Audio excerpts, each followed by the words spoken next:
Биыл ақиық ақын Мұқағали Мақатаевтың туғанына 90 жыл.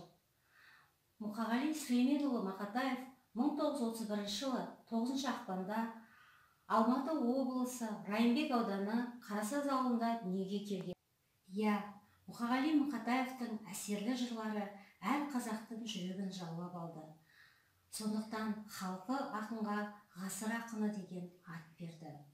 Мұқағали Мақатаев өзі былай деген екен: егерде менің өлеңімді, шығармаларымды, өмірбаянымды зерттемек болсаңыздар, онда мен не жазам, соның бәрін түгел оқып шығуларыңызды ұмытпағайсыздар.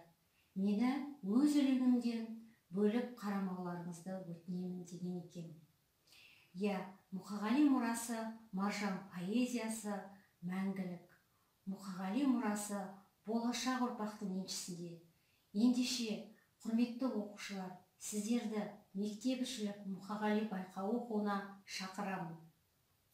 Пай-пай өмір, өтесің ау бір күні, тыясың ау қуанышты күлкіні. Өмір деген бір жарқ еткен найзағай, өмір деген көк аспанның күркірі. Пай-пай өмір, өтесің ау бір күні.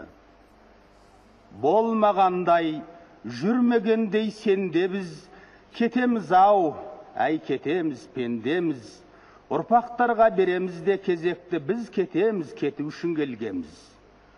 Өмір деген бұйым емес қолдағы, өмір дейтін ұлы бекет жолдағы. Қаның кеуіп қаталаған кезіңде сусыныңды қандырсаң бір болғаны.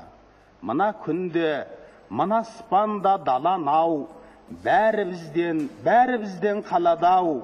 Өмір дейтін тағатсыз бір қозғалыс, өмір дейтін өлемін деп қарамау.